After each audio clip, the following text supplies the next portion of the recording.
बहुत समय पहले की एक बात है। रमेश नाम का एक किशोर उम्र का लड़का अपने माता पिता और दादा दादी के साथ एक छोटे से गांव में रहता था। रमेश काफ़ी शरारती स्वभाव का लड़का था और वह अपने तरह तरह के हरकतों से हमेशा कोई न कोई छोटी बड़ी समस्या खड़ी करता रहता था। एक दिन पास के जंगल में इधर उधर घूमते हुए जमीन पर गिरा हुआ बांस का बना एक टोकरी को उसने देखा। वास्तव में बांस की वह टोकरी एक साधारण टोकरी नहीं होकर एक जादुई टोकरी थी। उस टोकरी को वह अपने दोनों पांव से ठोकर मार मार कर गेंद की तरह खेलने लगा। वह टोकरी काफ़ी अलग तरह की थी। रमेश को भी वह टोकरी कुछ अजीब तरह की लग भी रही थी। अब उस टोकरी के बारे में जानने के लिए रमेश काफ़ी उत्साहित होने लगा था।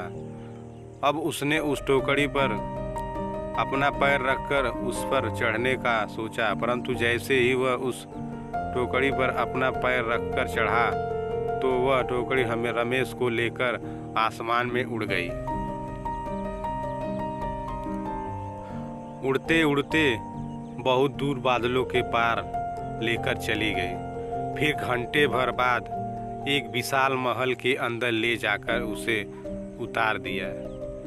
रमेश उस बड़े और रहस्यमय महल में पहुंचकर आश्चर्यचकित रह गया।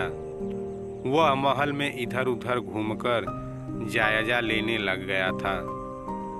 घूमते घूमते रमेश का सपना एक काफ़ी लंबे चौड़े व्यक्ति से हुआ, जो उस समय महल में पड़े हुए बेशकीमती सामान जैसे सोना, चांदी, सिक्का, हीरा, जवाहरात के खजाने के पास खड़ा होकर खजाने की रक्षा कर रहा था।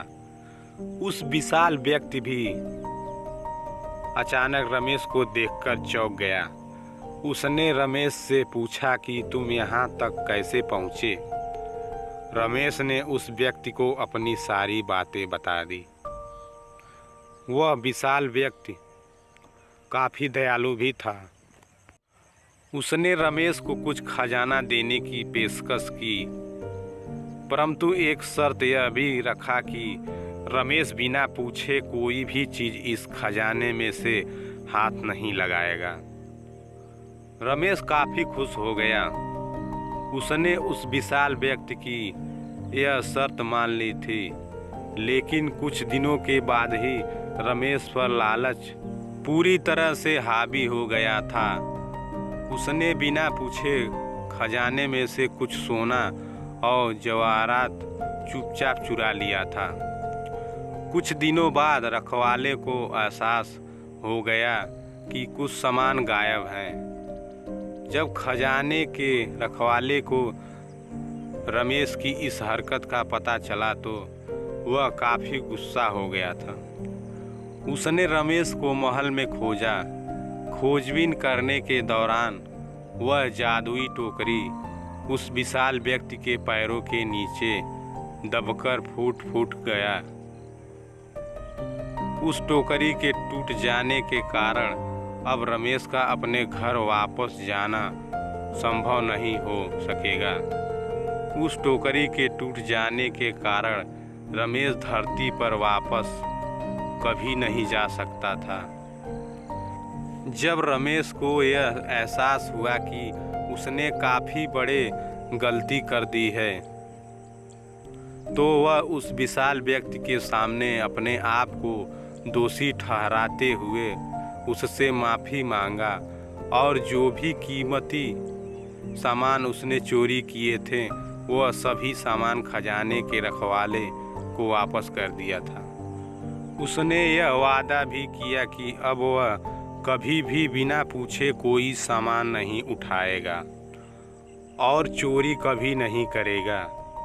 उस घटना के बाद रमेश अब एक बदला हुआ इंसान बन गया था।